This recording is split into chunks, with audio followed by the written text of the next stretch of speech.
Hey, MLS listing subscribers, welcome back to another podcast. As we're wrapping up our GAD, our Government Affairs podcast for this year, though we've got more stuff planned for the next year leading up to Ledge Day.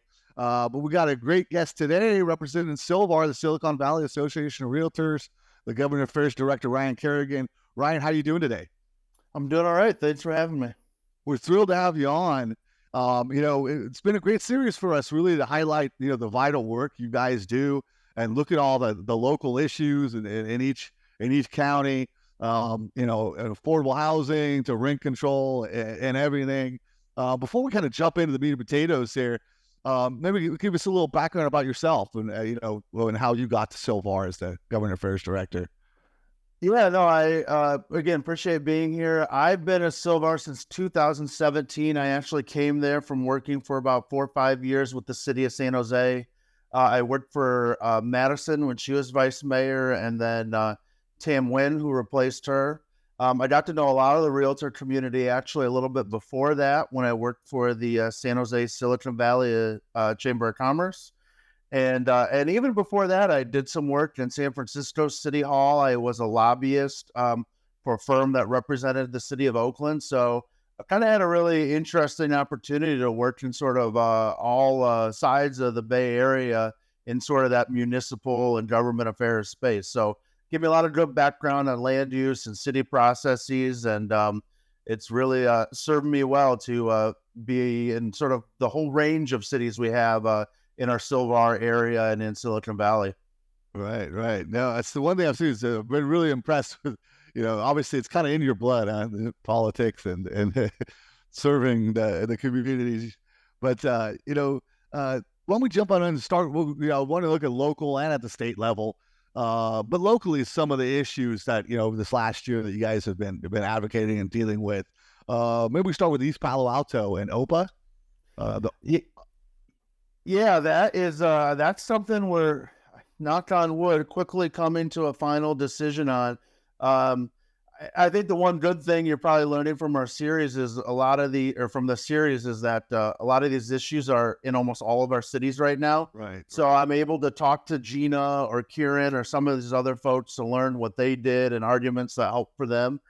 And in East Palo Alto, what they've been doing over the last year and a half is they've received funding from the tech community, Chan Zuckerberg and some of those folks, to really push some of these progressive housing things. And what they have right now is essentially an ordinance that says if you want to sell your home and you have a tenant, you got to give that tenant basically 60 to 90 days to see if they want to make an offer first. The COPA part of it would allow the tenant to assign that right of purchase to a nonprofit as well. So, maybe there's a world where this isn't a terribly bad idea, but I think the fact is, in the market around us, delaying a transaction for 60 to 90 days is just not realistic, right? Right. Yeah, I was kind of shocked when I read some of these bills out there, or these ordinances, or whatever you call them, initiatives. Just doesn't really seem homeowner friendly. That's for sure. Exactly. And, in East Palo Alto, there's a good group of homeowners that have really spent a lot of time speaking back against this and have organized themselves. They really deserve a lot of credit because they see it as, even if they're not directly covered by the ordinance, somewhere down the line, it will affect their property. Or maybe they do move and want to retain their home for some reason. They get transferred, whatever.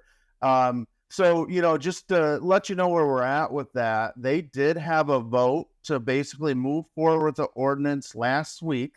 It'll come back up next Tuesday for a second reading, and oftentimes second readings are the final approval.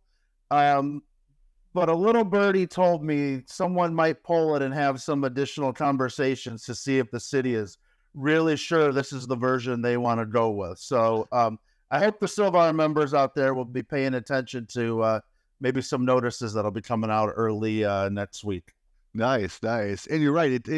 That's the one thing I definitely learned is none of this happens in a vacuum. And a lot of times you see it maybe in one even county, doesn't mean it's not going to come to another county or a neighborhood if it does pass and gets a foothold in. So So another kind of example of why it's so important to get out in front of it, be engaged and also be informed, and you guys stand on that wall, right? With advocacy, you guys are at these city council meetings, 6-7 hour city council meetings there, just to deal with maybe a couple of issues. So really appreciative of all that work. So that was East Palo Alto. What about Palo Alto itself, and their efforts for the historical preservation? Yeah, this historical stuff is really interesting. I don't want to assume too much, but I think it's fairly evident given some of the state changes with things like SB9 and stuff like that may allow more housing that cities otherwise want to provide for.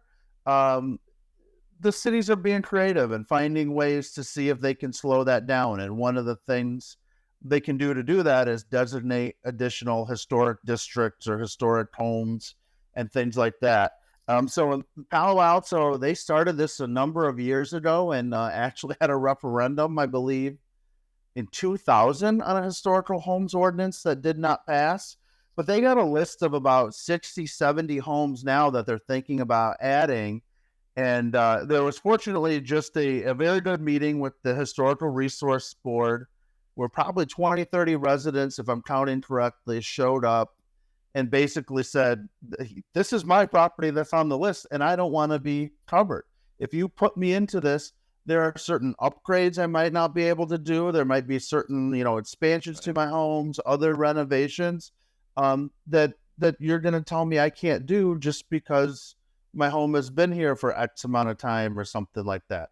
There are other homes that are kind of on the list as well that they've said, well, the exterior is the same, but maybe they've already done the reservation and that type of renovations and that type of thing. And maybe they don't think it qualifies anymore. So there's a whole list of things. One of our members did a really nice job of succinctly putting those concerns into a letter before the Historical Resources Board, where he estimated it could impact as much as 20% of the value of the home in Palo Alto. So we're really trying to make sure this issue is heard loud and clear, and folks who maybe have clients on this list maybe are hopefully being a little proactive and reaching out to them and letting them know that this could hamper their ability to maintain their home or somehow exercise their property rights in the future if this moves forward. Gotcha. Well, yeah, I know really does make a difference, that engagement by, the community, by realtors, and influencing. Ryan, one thing we've been talking about, obviously, it's nothing new. I mean, we all know inventory, really low, affordable housing, homeless problem, affects all the counties. It's a state problem. It's a local problem, right? And there's, I don't think anyone has, everyone agrees it's a problem, but finding solutions, is where it kind of tough to get a compromise and you get different plans. In San Jose, obviously, Matt Mann, the mayor there, has a plan for, prefab homes. I guess you could call them tiny homes, more of a short-term solution as opposed to, the long-term solution that a lot of the opponents are looking for. So that's caused, some debate there.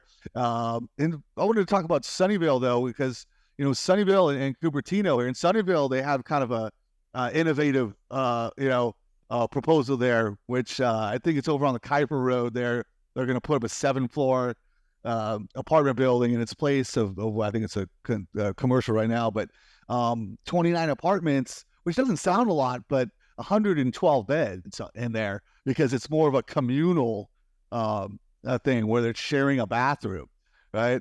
And it's going to be for, of those, there's going to be a certain portion be low, will be rented low income rates and, more of an affordable housing portion of it. So you kind of see especially in Sunnyvale, it seems like, and Cupertino, you got Valco, where the old Valco Mall was, and that's going to be a gigantic, like 2,400 homes. Half, I think, will be affordable housing in that. Yeah, the Valco thing sort of has a long winding history. I know we're all very well aware of, but I think what you're seeing, particularly with some of the state action that's coming down, is some of our cities starting to be a little bit more creative on how they address these issues, right? You mentioned the one where you go up to San Francisco, right, and you have some of those old SROs and stuff like that. But now it's like, how can we maybe make that better? How can we include supportive services? How can we put these projects and focus them in the areas like you mentioned where there's transportation or medical services and things nearby that they obviously can access? And then I think the other part of that is, we have places, going back to Palo Alto, for example, where they've long had limits on the height of buildings and things like that. And the state's kind of saying you really need to rethink that to be able to address these, whether it's affordable housing or just planning for the number of housing units you need in the near future. So, it's unfortunate, like you mentioned with Valco, that's taken so long to move forward. But, fortunately, I think we're at the point where we're going to see some of these start to come to fruition in creative and more transit and community focused ways that would be better projects. I agree. Do you see much pushback? I mean, we all know we need more housing and we know affordable housing, but yeah, we were talking about, in Saratoga, it's a little different. In Saratoga, Los Gatos, they're not exactly too thrilled to be having, more traffic, less parking.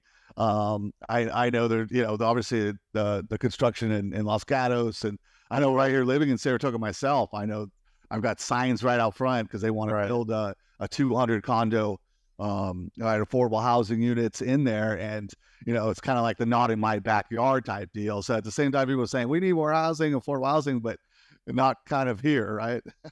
Yeah, I think the good thing is the realtor community has been very good about supporting more housing. We all know we need to see more of it. That's why it is expensive, and we know we need to have these affordable options for the people in our community that need it, whether they be working teachers or whether it be the transitional homeless community.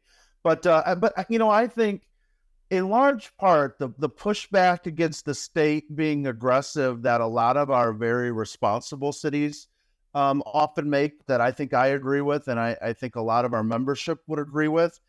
Something, Larry Klein, the mayor in Sunnyvale, says is, at least give us the opportunity to plan for the infrastructure and the parking and all of the other additional amenities those communities need if you are going to make some significant increases in housing. And in some places, if you're by transit, for example, you might be able to decrease parking and some of that stuff. But when you talk about some of these communities like Saratoga, and Los Altos Hills or something like that, the scale in which they're going to be able to respond and do those type of things is not the same as a Sunnyvale or a Mountain View. So I think that's where they know they need to do something, but they also know being pushed to match what these other cities are doing is just not always feasible or going to work for those communities as well. Right. Well said. Let's flip the switch to a little bit of the state level. Obviously, you handle local, state, federal, and so you guys have had some, big wins. I think are great examples of how realtor advocacy, legislative day and getting involved, really makes a difference. Just this last year alone, some of the wins, in terms of opposing, Costa-Hawkins Act, which, vital law protecting rental housing, was under attack, and that was defeated. And on the flip side, win was, the California Dream for All program, right? Do you want to talk a little bit about those kind of things that you've been dealing with at the state level? Yeah, I think one of the really good things and really effective things about the realtor organization is how CAR and the local organizations really fight a lot of these battles together. I mentioned sort of the Copa-Topa issue earlier. That's something that we've seen bills introduced to more or less try and enact that on a statewide level multiple times in the last 2 years, and through organization, through a lot of work of our members. Those bills were shot down and didn't move anywhere.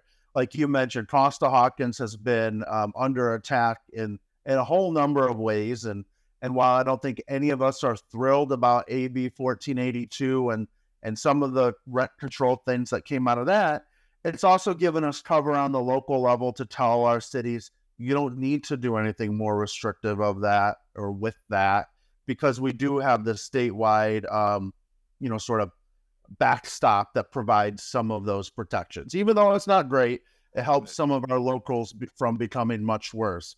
And then you mentioned the Dream for All, right? That was some money that, quite frankly, when it was released, I think they released the initial 300 million or 250 million.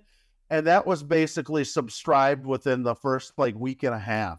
Wow. And then a large part of our lobbying efforts over the last year was to get them to keep adding money to that. And at the state level, the governor agreed to do that. So that was a big win. I think the other thing that's important to keep in mind as we go into this next election year is, we all see these other state ballot measures that might, again, further take away Costa-Hawkins protections. We keep seeing the measure to do split roll taxation over and over again that, we still keep defeating and all those type of things. To be mindful that it's going to be a big year with those things on the statewide ballot. But we're also going to see some of these tax measures and similar things on the local ballot. I'm already having conversations with cities about what they may want to try and do to help their revenue and their local coffers, in part because they're not getting all that free COVID money that they were getting for the last couple of years and stuff like that too. So I think it's been a really important year to stay active, stay engaged, and consider how these things at the state level are going to trickle down to the local level in an election year, right? Right. And in terms of advocacy and wins and losses, just because you win one, I mean, we were, obviously COPA's been around. If they do try to bring it back, it'll be 3 years in a row. The rental registry bill, which is coming on 6 years in a row. I guess my point is, it comes back. You got to constantly be vigilant, right? Yeah. And it's so interesting kind of how that plays back and forth from the state level, because we've been so good at defeating it on the state level. Right. A couple of cities are trying to do it now. We know they have it in San Jose, so now Palo Alto is trying to do it.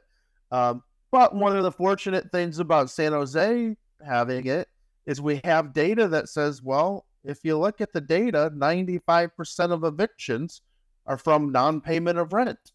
It's not really this, doom and gloom scenario that often some folks like to say housing providers aren't being fair or whatnot. So it just all goes back and forth over and over again, year to year. It's kind of a pattern you can pick out pretty clearly, I'd say.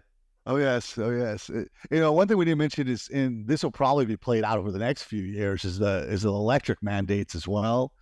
That's another thing that's going to cause, I'm sure, a huge debate. It's going to be a busy year for you, I think. Right. And for all the GADs in all the counties, as well as, working with CAR, I think that's fantastic. Going into Ledge Day, it is really that important, is to just be seen and heard, right? To be out there fighting for these things, because they don't go away, it seems. And it seems like this year, I don't know, you tell me, right? It seems like it's been a lot more busier this last year in terms of bills or initiatives going forward. Maybe it's just me. Well, I think Sanjay would tell you, our lead lobbyist in Sacramento, that the last couple of years we've really had to play a lot of defense. I think because of the pandemic and that type of thing, there was a really strong push for a couple of years to protect tenants and those who are strongly affected, and certainly many folks were.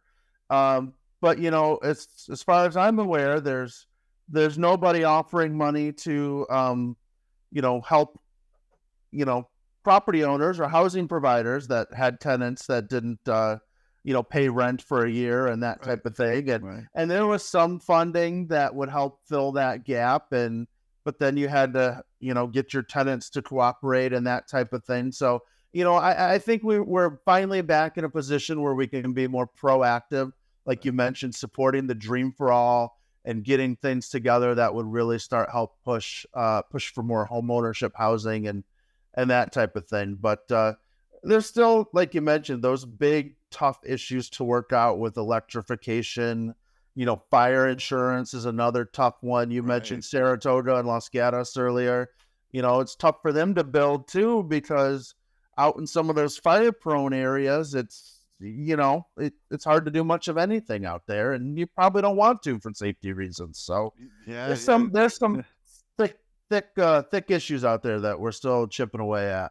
Yeah, you're exactly right. Yeah, insurance is a huge issue, obviously. Lost a lot of insurance, and just insurance companies always don't want to write policies in high-risk areas. It might take a little compromise. We'll see what happens. But, that's probably going to be a good show to have next year sometime as things move forward. Ryan, going for next year, and we're kind of, the purpose of this leading up to Ledge Day, trying to get realtors involved, engaged, and informed. I guess, what's the call to action then for a realtor out there that maybe isn't too aware of these topics and wants to get more involved? What can they do, in terms of advocacy to help out this whole cause here? Yeah, I mean, I would say a number of things. We're actually doing recruiting right now for folks that want to be part of our local legislative committee and be involved in these decisions and policy issues that we take on every day. But, I think some of the very simple things are pay attention to what your association is putting in the government affairs update every week in the newsletter and that type of thing.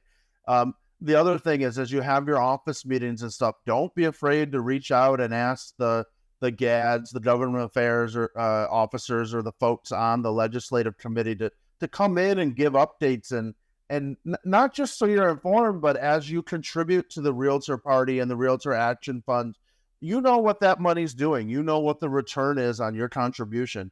I couldn't do half of what I do.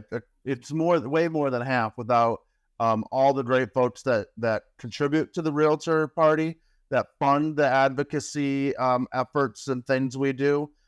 It's great when we go to Sacramento because you're around people that feel strongly and care about showing up to continue supporting that. We have a little bit of party and have it's a nice party. I wouldn't call it a little party, but we have an event where the legislators come in and you get to have some of those one-on-one conversations, in our state's capital that not many people get to it unless they are taking the opportunities to be involved and participate.